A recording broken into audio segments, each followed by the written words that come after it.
Hey, you're listening to the Marine Corps Movie Minute, where we discuss movies in the Marine Corps 1 minute at a time. I'm Brian Lockhart, the Ayatollah of rock and rolla, I'm Jack Perry. and we've reached minute 114, and minute 114 begins with. You sure it's not 115? Well, yeah, I'm pretty sure it's not 115. We've already covered that apparently several times, and we'll do it again too in the future. I'll fuck it up. We're in a time loop. Well, anyways, minute 114 begins with Stitch Jones taking the stairs up to the roof, and it ends with Lieutenant Ring unable to make a collect call and asking for a credit card. The good old days. Yeah, oh yeah. Yeah, back. You know what? Actually, if he had just waited till like after 9 p.m. When he got the friends and family discount, it probably would have been cheaper. You think so? Yeah, just like went from like 25 cents a minute to 10 cents a minute. Yeah, he could have. You could have. What was that thing where you like dialed 1010 238 or 1-800? It was like, do you remember? Man, yeah, I remember. It's been so long ago. The actual phone codes. Yeah, or yeah, a phone card. Yeah. Anyway, let's do the beginning of this minute. Stitch was volunteered, so he goes up, and we just get a quick shot of Gunny and Lieutenant Ring actually getting off their asses, finally doing something, while Stitch Jones goes up to it's clearly It's a lighthouse. Yeah, you can see the beacon right up there. Yep. He gets out on it. He goes over the railing and then kind of jumps down to the roof. Although he lands right in front of a door, so yeah, I don't know what that's about. Yeah, I don't know what that's about either. Maybe he actually is just following the line. Like he's actually following the line all the way out. You know what? Like all the way up, and you go. Doing what he was told. Yes, I think you're right, because I mean, honestly, too, that was a winding staircase, so maybe, but you can see that it does kind of go up to that above the door on the other side of the line. So yeah, actually, maybe it does feed into it from there, and he was looking. The whole time he's talking to himself. Yeah, keeping himself company. Now, earlier he wanted to go back to New York to get some hot dogs and beer. Now he's saying, I wish I was back in New Jersey watching the Flintstones. Maybe he lives on that like New York, New Jersey border. So it's like, yeah, he's definitely North Jersey. Yeah, like I live in Jersey, but I want to go get a hot dog, and I'm going to get a good one in New York. Yeah. Oh, man, that's a brave man. Like New York, early 80s. Oh, yeah. For a hot dog? You're going to risk the shit that's going to happen there for a hot dog? That's got to be a goddamn good hot dog. Probably, yeah. Why not? It's not pizza, but, it's probably still good. Of course, he's continuing to talk to himself. This is bullshit. just complaining the whole time. Yeah. I don't blame him, because he's like up on the roof, exposed. They still got all that. Although that's a nice marina in the background. Like, look at all those boats back there. I know, man. It's very nice. Yeah, it's a nice view. Serene. Yeah, it's pretty. Yeah. It's almost as if it'd be halfway decent if a war wasn't going on. Yeah, all these Cubans are down there listening to some guy up there just chattering his ass off up on the roof. He sounds pissed. Don't you motherfuckers know who you're shooting at? I'm the Ayatollah of rock and roll. But now I said it more like forceful just now, but he said it more like panicked, almost like I'm the Ayatollah rock and roller. Like don't you know who I am? So I'm looking at the closed captioning again, and I think it's flipped. The dialogue's flipped on this than what he actually says. I think on the thing he says they probably they say they don't speak English. Big banana eating, bean farting motherfuckers. Yeah. And on the closed captioning it says big banana eating, bean farting motherfuckers don't speak English. It's opposite. It's flipped. Now, question: is that racist? No, man. Is it okay? Maybe not racist. There's racial, but it's not racist. Yeah, I was gonna say, or should we say, actually, would some people consider that problematic? That's the terminology nowadays people would use. Well, yes, but everybody, or not everybody, there's a lot of unreasonable people find a lot of very unreasonable things problematic because it makes them feel better. Yeah, true. But I'm talking like we've already talked about some of the gay slurs that are in this movie that we've mostly try to, kind of gloss over and not really focus on. That would be considered problematic. So my question was, him calling them. I think it's a funny line. That's a great line. Yeah, it's funny. It's meant to. It's a joke. It's meant to be funny. so then I was wondering, I'm like, with 2020, vision, haha, see what I did there. What is that considered? Would that be considered problematic? Um, I guess it Y- depends on who you ask. Yeah, I don't think anybody who's listening to this podcast is going to have a problem with it unless they set out to listen to this podcast and watch this movie Yeah. specifically to have a problem with it. Yeah, true, true. I think I'll go out on a limb here and say I really don't see anything wrong with that line other than being funny. I bring it up just because it's a funny line, but I didn't know if it's like I said, people have different ideas as to what is considered maybe being a little. uh Anyways, I don't want to talk about this anymore. Nope, I got you. Yeah, I mean, like new movies like Mel Brooks, like you couldn't make a Mel Brooks movie today, Yeah. and those movies are classics because somebody will have a problem with it. Yeah, but that's the I mean, especially if you're talking about Blazing Saddles, that is on the nose. The joke is all the stupid people are the racists. The only Yeah, people who are even remotely smart, the racists are either evil or stupid. yeah, All the stupid people realize by the end of the movie how stupid they were being, or at least come around. And the yeah. only intelligent people are The ones that are gaming that system. yeah, exactly. Or like you said, like Sheriff Bart. Obviously, he's not racist. He's Sheriff Bart.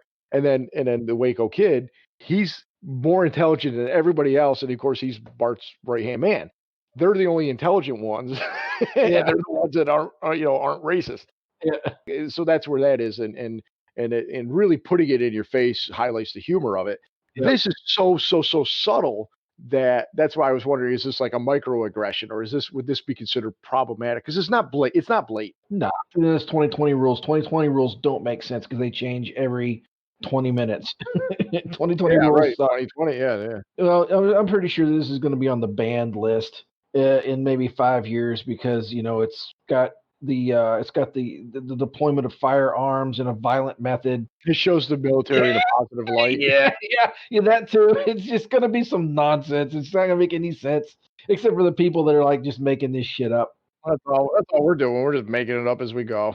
Yeah, but no, man, I don't see anything wrong with that at all. I think that's it is what it is. It's not is it racial? Yeah, probably, or maybe even more cultural. Yeah, you know what? Now you said it. Somebody could make it racial, but I think it is more cultural. You Yeah, know? because Yeah, they eat a lot of beans and plantains. yeah. That's just common in like those Latin countries for whatever reason. Is it wrong that I thought plantains were just little baby bananas? Apparently they're not, but that's what I always thought they were. I mean, I've had it before, but I definitely thought they were just in the banana family. Yeah, I don't know much about plantains. neither do I. They're just baby bananas. Well, now that we've solved all of the world's problems with our podcast, Have we? Stitch Jones solves the problem of fixing the cut line. He finds it up on the roof. Pulls out it looks like his K bar, and he cuts the wire and starts. It's actually not a K bar. He just pulls out a knife and he starts wiring. And then we cut to, hello, hello. It works. Yeah. Damn right, it works. I almost got I got my ass shot off from Ma Bell. Yeah. That's funny too. Ma Bell. Actually, Ma Bell was they had Southwestern Bell, Pacific Bell, Northwest Bell. What were the other ones? They had all these different Bell companies. Because growing up in Texas, Southwestern Bell, back when that is a K bar. It looked funny. Well, it's a big ass knife. It's a K bar. He had a K bar. It's a K bar. It's black. It's K bar. It was K bar. Sorry, while you're talking about the K bar, I was looking up this. The breakup of the Bell system was mandated on January 8th, 1982, by an agreed consent decree provide AT&T Corporation so that's when they split up into all these little Bell companies. But I think they were. Let's see, who broke up Ma Bell? So Ma Bell. There's like a antitrust or not antitrust. Yeah, it was. It was. Antitrust. Yeah, I think it was because it was. Yeah, they were a monopoly. So AT&T, also known as Ma Bell, was allowed to keep its long distance service under a settlement reached in 1982. In 1984, the company's local telephone service was broken up into 7 baby bells as a part of the agreement. So this took place in 86. So by that point, they would have all been broken up. but you know how like people still refer to stuff as one The thing. original. Yep. Yep. Yeah, and honestly, when this time was set, they hadn't officially broken up yet. So yeah, I mean, it's actually Ah, time period appropriate for him to still say Ma Bell Ma as Bell. opposed to like Bell South, Okay. or or Bell Atlantic or something up there. Yeah, yeah, those were the other ones, right? Because those were the other because we had phone service at the barracks, and it was a Bell, wasn't it? I think it was Bell South at the time. Yeah, because we had South in Texas, it was Southwestern Bell, which I Yeah, was always when I went to other places, I always thought it was funny that they had like different variations of, and I didn't know. yeah, it's because they like I said they broke up into Baby Bells, but yeah, it was SBC was Southwestern Bell Corporation. Okay. I mean, but the problem is they all you can't really just be like, well, it's this and that because they keep buying each other up and becoming different, Yeah. yeah, but SBC formerly Southwestern Bell. I was trying to get a list of them all. Bell Atlantic merged and became something else. I mean, yeah, they're all over, but yeah, but there was like US West. Well, see, now we're getting into well past this time frame. I was hoping to see what the Baby Bells were. So yeah, there was Bell Atlantic, SBC, GT. Yeah, see, because again, I can't. It's getting into too much of the history of it all. Oh yeah, here it is. AT&T Corporation became Bell South, and then became AT&T Corporation, Ameritech, Pacific Telesis, Southwestern Bell Corp, Bell Atlantic, NYNX, and then US West. Hmm. 1, 2, 3, 4, 5, 6, 7. Yeah. So okay, yeah, there you go. Hey, well, Yeah. AT&T Corp non-lec, that was the eighth one, but yeah, so they broke up into little baby bells, and then of course it literally has a flow diagram of like, and then they became this, and then they merged with this and became this. Yeah, they were all treated like little other independent companies that Yeah, could bought and sold, bought off and sold yeah, off, and and then they combined or they did this, yeah. So, yeah. anyways, Stitch Jones working for Ma Bell. Yeah, yeah, they're being your friendly neighborhood phone technician. Yeah, so Ring tries to make a hello operator. He's trying to talk to the operator. Yes, he goes. I want to make an emergency long distance call to Camp Lejeune, North Carolina. Collect. Collect. Yeah, what? Anybody have a credit card? They won't make collect calls. And then the minute ends just as Stitch Jones, like Gunny looks a little dejected, and Stitch Jones, we only get a split second of it.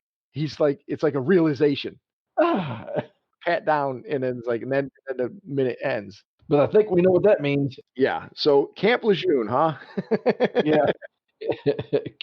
Even though they haven't been to North Carolina this whole time. Yeah, I know, right? Not officially.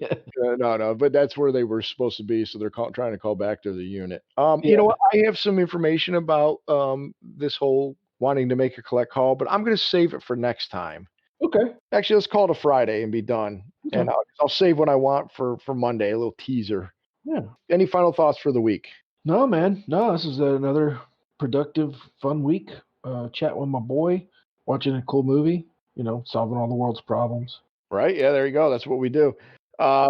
That I mean, this I'm liking these minutes more when there's action and dialogue. When it's just the straight shooting and all that, it's Yeah. fine. It's fine. It's good. I mean, it's good when you're watching a movie at a time. It's a little more difficult when you're taking a week of 3 minutes of just no character development, no interplay. Unless something really cool happens, it's just kind of like, well, it's good. But when you're watching it, straight through, you don't really notice it. It's like, oh, good, here's a little action scene, then you go. But I mean, I much rather watch this stuff where they're discussing Profile's death or Gunny volunteering Stitch Jones and he's telling jokes, like than just them taking fire and diving into a building that's getting blown apart. That's all fine and dandy, but as far as discussing, it's the dialogue that really gets me.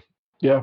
It's Friday. Just ask everybody to come back on Monday. But before that, over the weekend, go to moviesbyminutes.com and check out the other Movie Minute podcasts and see if maybe if there's one maybe you like, give it a listen. But after you finish ours, then if you want to join us on the quarter deck, hopefully, I'll remember to post some of the stuff we've discussed this week, and as well as if anybody has any comments or feedback for us, we'd like to hear it. And other than that, Perry, thanks for another good week of podcasting. Hope we can continue on next week and find out what Stitch Jones has going on. And anyways, Perry, meet me back here on Monday. Over the weekend, I got to go to New Jersey and watch the Flintstones.